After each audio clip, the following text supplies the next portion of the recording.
The amount of room you need to safely bring your vehicle to a stop is directly tied to how fast you're going when you need to stop. The complete process of stopping a commercial motor vehicle, or CMV, can be broken into 4 separate actions: perception of the need to stop, reaction, or taking physical action to stop your vehicle, brake activation, or the time needed for all of your vehicle's brakes to engage, and deceleration, or the process of your vehicle slowing to a complete stop. At first glance, it might seem like these actions all occur at the same time and don't have a real impact on your stopping time.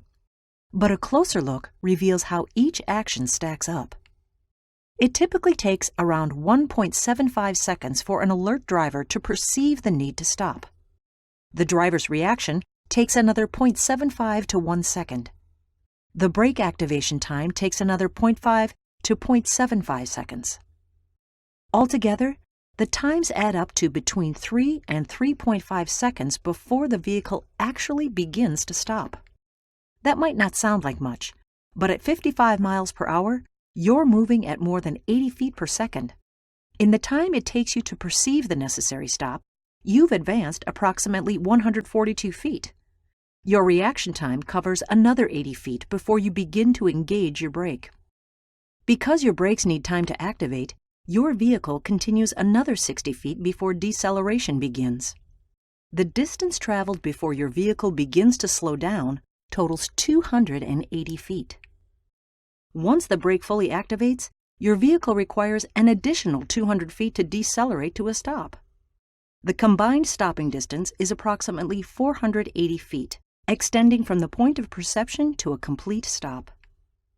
This is the equivalent to the distance of roughly 1.5 football fields. An excessive traveling speed, such as 75 miles per hour, will result in stopping distances equal or greater than 2 football fields. Speed management is especially vital when conditions are less than ideal: inclement weather, heavy, unconventional, or difficult loads, and challenging road features affect your ability to stay in control and safely stop your vehicle.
Inclement weather increases your stopping distance and the difficulty of staying in control.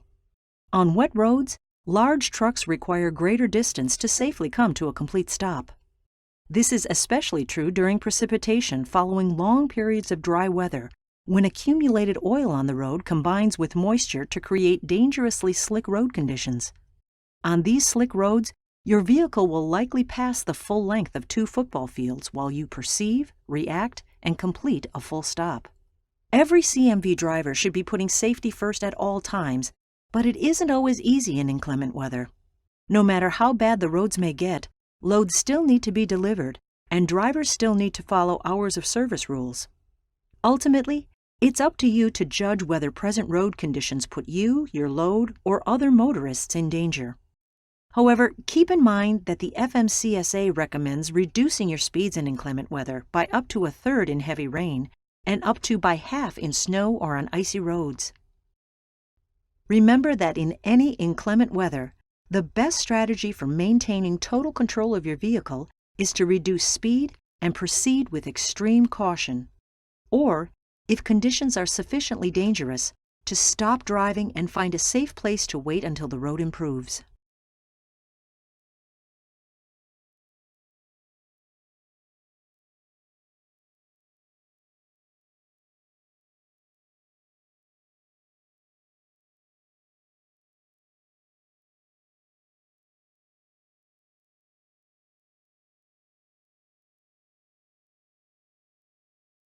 As a CMV driver, you must constantly evaluate your road conditions and adjust your speed to accommodate a safe stop.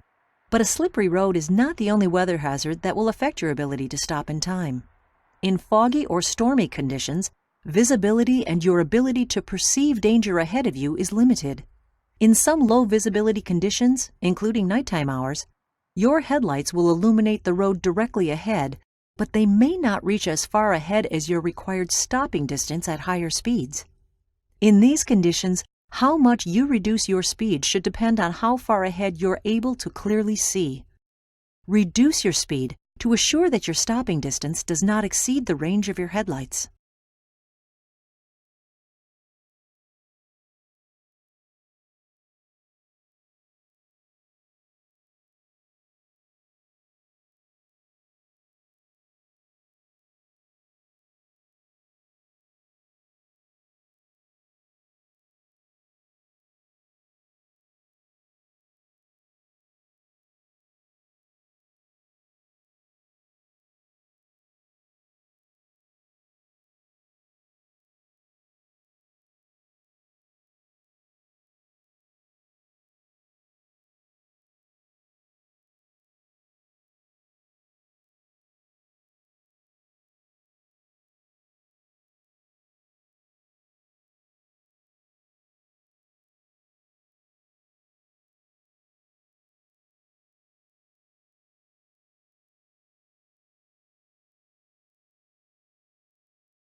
Hi, I'm Don Dawson. The National Highway Traffic Safety Administration defines distracted drivers as those who engage in any activity that could divert a person's attention away from the primary task of driving.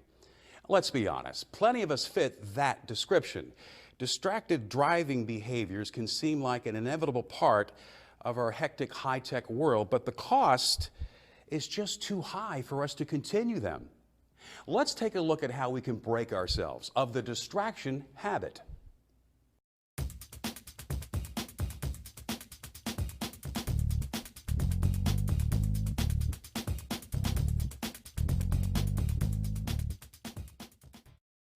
Distracted driving has been called an epidemic and a new universe of risk. Nearly 70% of all drivers talk on their cell phone while driving, and more than 30% read or send text or email messages while behind the wheel. One study found that talking on a cell phone quadruples the risk of being in an accident. That number jumps to 23 times more risk when a driver is texting. And distraction can take many other forms as well. Eating breakfast as you drive, or brushing your hair. Even map reading or getting too involved in a discussion with a passenger can pull you away from focusing on the road. Every year, thousands of people are killed and hundreds of thousands are injured in crashes that involve distracted drivers.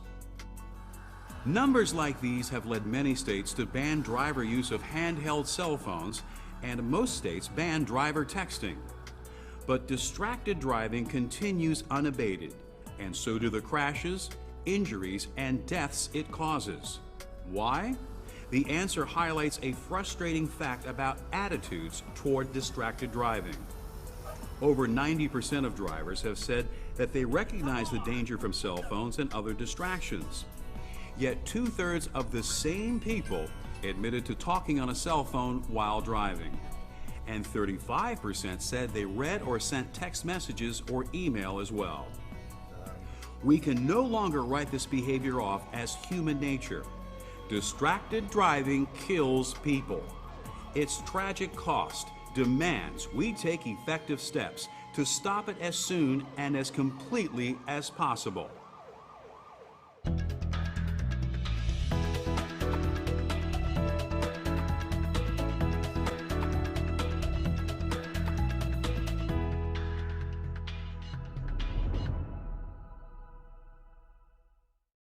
To better understand the problem of distracted driving, let's take a closer look at distraction itself and what it means when someone behind the wheel isn't fully focused on the road. If you see someone engrossed in a cell phone conversation, texting, eating, drinking, brushing their hair, applying makeup, talking to passengers, looking at maps, or adjusting dashboard controls, they're a distracted driver. You can also tell them by their driving itself. They're the ones swerving and weaving through traffic, going too fast or too slow, and making sudden starts and stops. Because these are the things that happen when a driver isn't focused on driving. Distracted drivers are just plain trying to do too many things at once. Over the years, this concept of multitasking has become very popular in the workplace, but it can be deadly on the road. The problem is, studies have shown that we can't really multitask at all, at least not the way most of us think of it. Any multitasking ability we have is limited to doing 2 tasks at a time, and one of those tasks must be second nature to us, almost automatic. When we think we're multitasking, our brain is really just doing the best it can under pressure, by switching its attention back and forth among different tasks and inputs. So multitasking not only doesn't save time, it actually degrades our performance by compromising attention, potentially increasing errors. And since driving is one of the most complex activities we engage in, for drivers the only real result is distraction. Traffic safety experts organize distractions into 3 main types: visual, manual, and cognitive. Visual distractions take your eyes off the road. This includes things such as reading an incoming text message, checking how the kids are doing in the back seat, or verifying a GPS setting. Manual distraction involves taking your hands off the wheel. This happens when you grab your cell phone to answer a call, key in a text message, or pick up that burger you bought at the drive-thru. Cognitive distraction means taking your mind off your driving, like when you're arguing with someone on your cell phone. Your GPS tells you you're lost, or you're obsessing about an upcoming work project.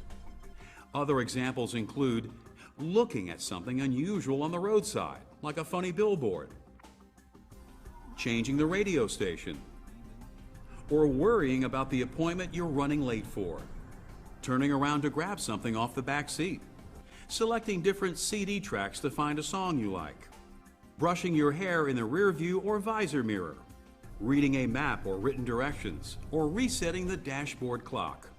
Emotional reactions like happiness, sadness, anger are forms of cognitive distraction too.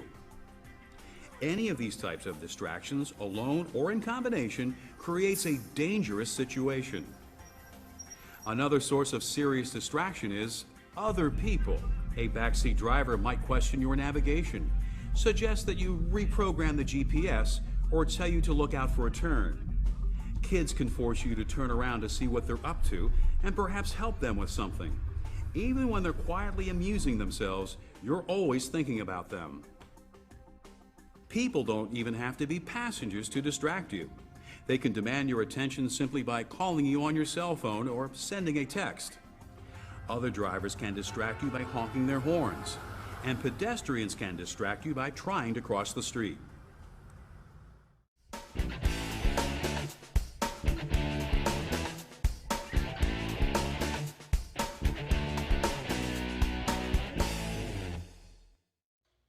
Distracted drivers can have trouble taking these interruptions seriously. After all, they ask, how dangerous can a relatively short distraction really be? Let's look at the most common example, using a cell phone. High-tech widgets such as cell phones may put the world in your hands, but they also engage your mind so fully that once you focus on them, you're not driving safely anymore. This applies to those hands-free devices as well. Don't underestimate the risk of a simple activity like talking on the phone as you drive. Studies show that talking to someone who isn't in the car with you is significantly more distracting than talking to a passenger. In fact, drivers chatting on their cells actually take longer to get where they're going because their minds are slightly elsewhere. This is why hands-free cell phones deliver no real safety benefit, because they distract drivers' minds just as much as the handheld models. Then there's texting. It requires you look at the phone, a visual distraction. Read and compose a message, cognitive distractions. And key your reply into the phone, a manual distraction. That's why texting behind the wheel multiplies the risk of having a crash up to 23 times. It's also why simply stopping drivers from texting could prevent so many accidents and injuries. And remember, there isn't just one cell phone on the road. There are millions of them, and a lot of us use them while we're driving. The National Safety Council estimates that at any given moment, fully 10% of U.S. drivers on the road are talking on their cell phones. Add in all the other drivers being distracted by other things, and it's scary to think how many people are at risk right now from distracted drivers.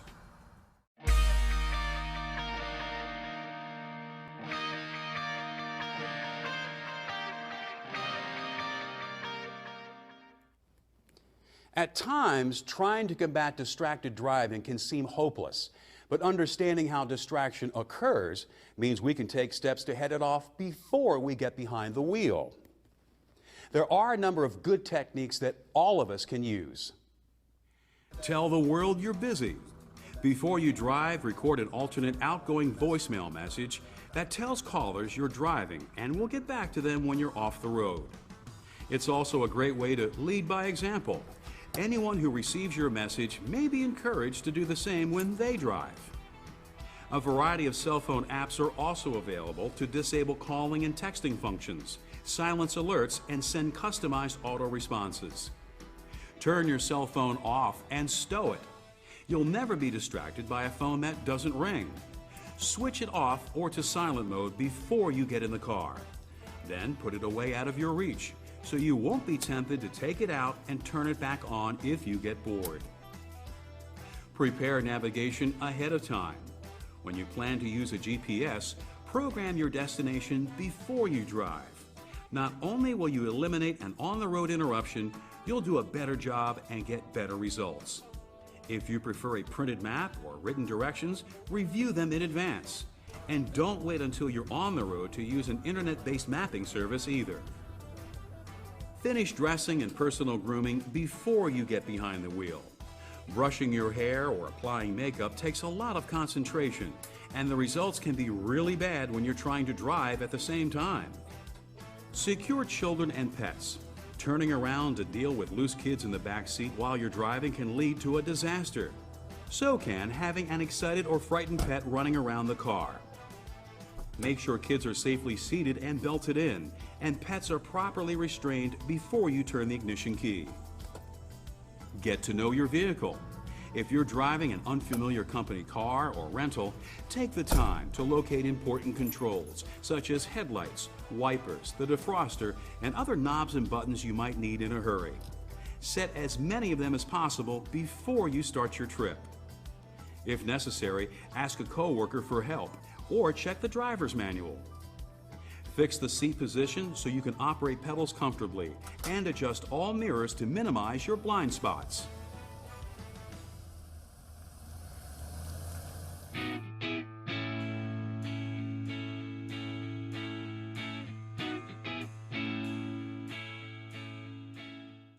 Taking steps to prevent distraction before you get behind the wheel is important, but it's just the first step in fighting distraction.